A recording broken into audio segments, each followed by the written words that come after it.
o presidente Bolsonaro ficou pensando, né? Dormiu pensando nesse assunto e ontem ele deu uma resposta quando, na véspera, o ministro da Saúde disse que médico não abandona paciente. Ouça o que o presidente falou. E o médico não abandona o paciente, mas o paciente troca de médico. Você vai com o médico, vamos supor que ele receite uma coisa que você sabe que não vai dar certo. Vamos supor, porque pode acontecer. Você tem o direito de trocar de médico. Tem todo o direito de trocar de médico, com todo respeito a todos os profissionais. Então, eu repito, o médico não abandona o paciente, mas o paciente pode trocar de médico, é isso mesmo? Mais um recado, quer dizer que não adiantou nada a conversa que o presidente teve com o ministro, ele continua decidido mas mandar a se recado ver para livre. subordinado, não é? Não, para o ministro.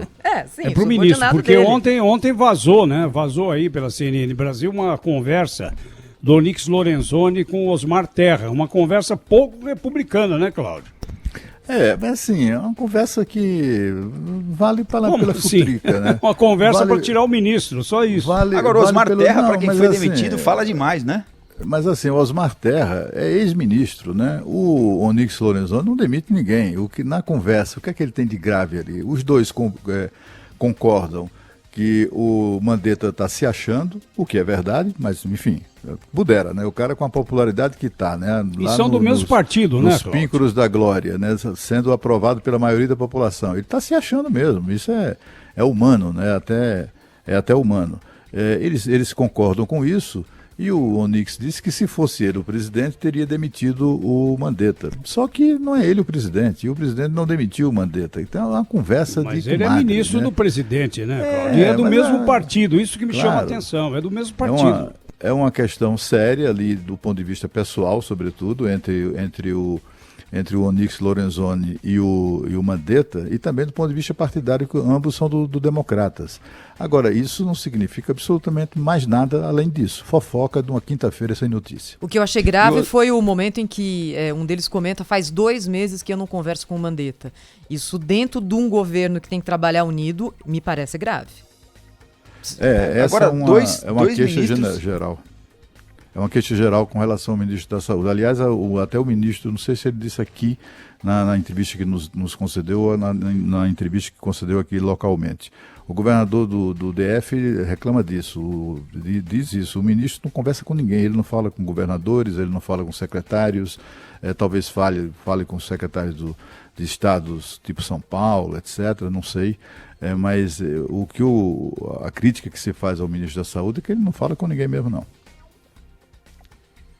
A gente tem aqui a declaração do João Gabardo, secretário executivo do Ministério da Saúde, durante a entrevista coletiva de ontem, colocando mais um elemento aqui em relação à posição do governo federal sobre a lentidão do Brasil na realização dos testes. Ele compara a situação do Brasil com a Coreia do Sul. Então, a posição do governo sobre isso agora. A Coreia do Sul não chegou a fazer 500 mil testes. Tudo que se diz da Coreia, que testou, a Coreia do Sul testou 450 mil pessoas. Já fizemos 480 mil testes. A Coreia, que é o grande exemplo mundial, não fez 500 mil testes até agora. Nós vamos fazer muito mais do que a Coreia do Sul. Alguém pode me dizer, bem, mas a população da Coreia do Sul é 50 e poucos milhões. É 1/4 da nossa população. Nós vamos fazer muito mais do que 4 vezes o que a Coreia do Sul fez. Mas eu acho que antes de criticar sempre o que a gente está fazendo, é legal comparar com os demais e ver, por exemplo, que os outros fizeram mais do que isso, conseguiram fazer mais do que isso. A questão do teste é extremamente complexa, muito complexa. E acho que o que o Ministério da Saúde tem conseguido, em comparação aos demais países, é motivo de satisfação para todos nós. Aí, o ministro colocando o lado bom da história, que é o lado, segundo ele, do governo já ter conseguido fazer mais testes do que a Coreia do Sul. E, em relação à demora... Gabardo, né? Não o ministro. Acho que para nós é uma alegação, né, bem questionável. Primeiro, exatamente a população. A Coreia do Sul tem 51 milhões de habitantes. Nós somos, no último censo, uma coisa próxima de 210 milhões de habitantes. É muito mais do que isso. 4 vezes mais. 4 vezes mais, a Coreia do Sul registrou o primeiro caso no final de janeiro.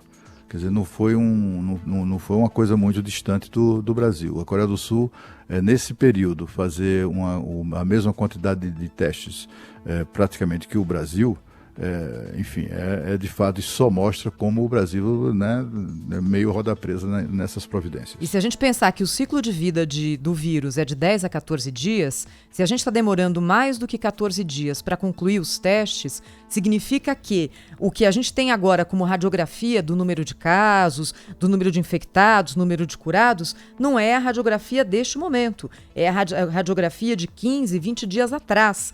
Como é que está hoje a situação? É isso que a gente está com dificuldade de detectar.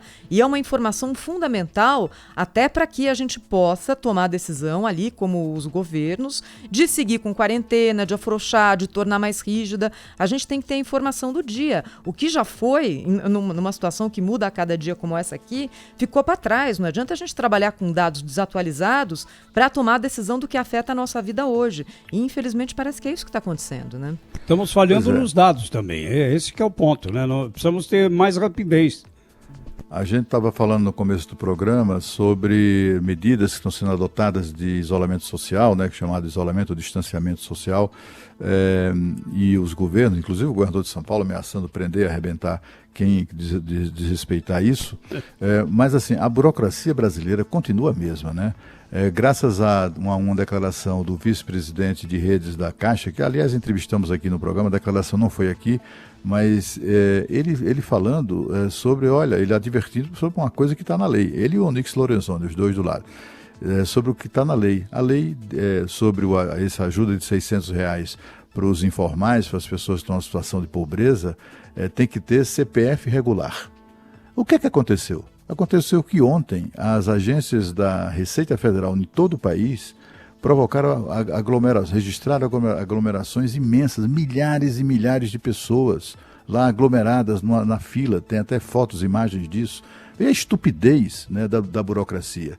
A burocracia é uma coisa tão enraizada, né, uma coisa tão...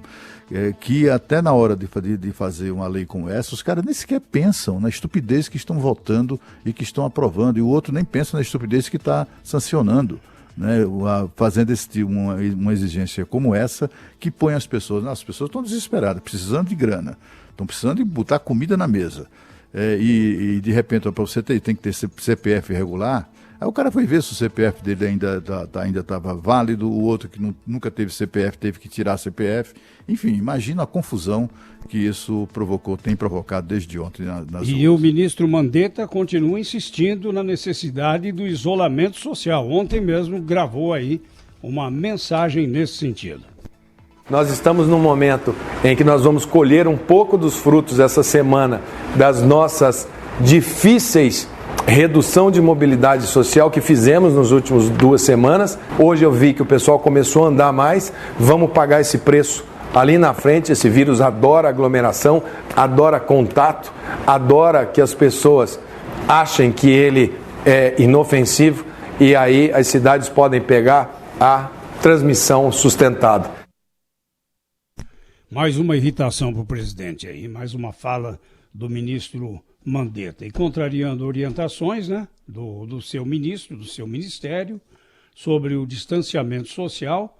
O presidente ontem foi a uma padaria em Brasília e logo uma aglomeração de simpatizantes se formou para tirar selfies com ele. Ele aproveitou até para lamentar a decisão do Supremo, que proibiu o governo federal de decidir sobre medidas de restrição no combate ao coronavírus. O ministro Alexandre de Moraes deu um parecer de que cabe a estados e municípios adotar ou não essas restrições. Então, a responsabilidade, se você tem algum problema no seu estado, acha que a quarentena, as medidas tomadas no seu estado estão te prejudicando, o fórum adequado para você reclamar é o respectivo governador, respectivo prefeito. Não vou entrar em polêmica aqui, a decisão do Supremo, então, que quem decide são os governadores, são os prefeitos, e o presidente da República, no caso, chefe do Executivo Federal, não posso entrar nessa área aí.